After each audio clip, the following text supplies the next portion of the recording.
मेरे सुनने वालिओ तुहानूं सब नूं मेरे वालों खलूस भरिया सलाम। ये ना अगला महीना जिहड़ा गुज़श्ता सी ना नवंबर, ਉਹਦੀ 22 तरीक ਨੂੰ जुमे वाला दिन सी ते मेरा वड्डा भरा जिहड़ा अल्लाह नूं प्यारे हो गए फौत हो गए कोट उदों दसां। मैं उत्थे गया शायद शौकत नूं भी नहीं पता, इन्हूं मैं दस्सिया भी कोई नहीं। वो गए सन, उस तो पहलां मैं उन्हां दे कोल हां तो उन्होंने एक अनवान दिता सी भी मैनू साडी कौम तरक्की ते जा रही है। तो मैं उत्थे कोट दूए नज़म लिखी सी तो वो मैं तुहानूं सुणाउण लगा।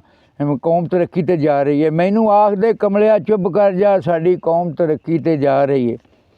मैनू आखदे कमलिया चुप कर जा साडी कौम तरक्की ते जा रही है। वेखो तंग पजामे ते वाल खुले कोई आ रही है कोई जा रही है। मैनू आखदे कमलिया चुप कर जा साडी कौम तरक्की ते जा रही है। शाह सुनी शेर, तोबा तोबा ते इस्तगफार मेरी क्या वक्त जवाल दा आया है। आ जिहड़े मैं शेर सुणाउण लगा ना शौकत, पुल ते बह जी झड़दा झड़दे तेनू शौकत उत्थे जाके वेख लिया सच्चे ने कि नहीं। तोबा तोबा ते इस्तगफार मेरी क्या वक्त जवाल दा आया है। बंदे घर ते रन्ना बाजार दे विच पट्ठा दीन अमान दा भाया है। मेकअप दा नित समान मंगण रन्ना मर्दां नूं बड़ा सताया है। अपने जिस्म दी आप नमैश करके रुतबा अपना आप घटाया है। जो कुछ सुनिया मैं वो सुना दिता, जो कुछ वेखिया वो विखाया है।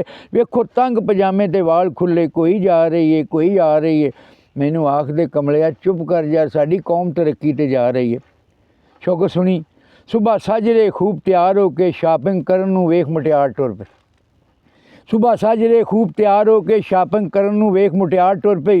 अपने वर्गी कोई नार ला के ते पूरा करके हार संगार टुर पई। जिथों लंघे खुशबूआं दे आउण हुल्ले ला के अतर ते फिरन बाजार टुर पई। भूंडी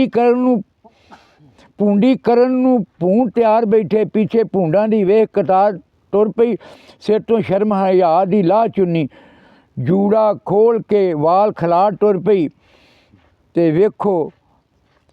वेखो बन ठन सातों सिर तो शर्म हया दी लाह चुन्नी जूड़ा खोल के वाल खलार टुर पई।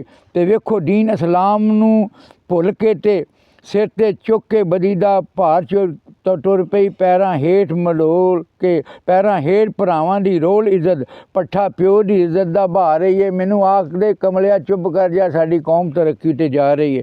मैनू आखदे कमलिया चुप कर जा साडी कौम तरक्की ते जा रही है।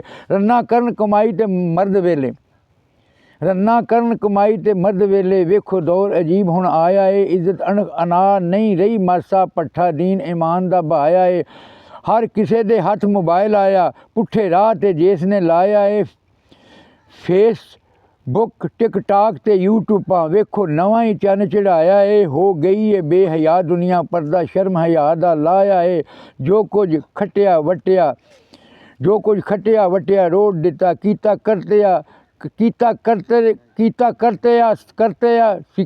करते सब वजाया है। अनवर कदर भुल गई उक्का रिश्तियां दी मां धियां नूं दा हुण ला रही है। मैनू आखदे कमलिया चुप कर जा साडी कौम तरक्की ते जा रही है। मैनू आखदे कमलिया चुप कर जा साडी कौम तरक्की ते जा रही है। तोबा तोबा ते इस्तगफार मेरी क्या वक्त ज़माने दा आया है। मैनू आखदे कमलिया चुप कर जा साडी कौम तरक्की ते जा रही।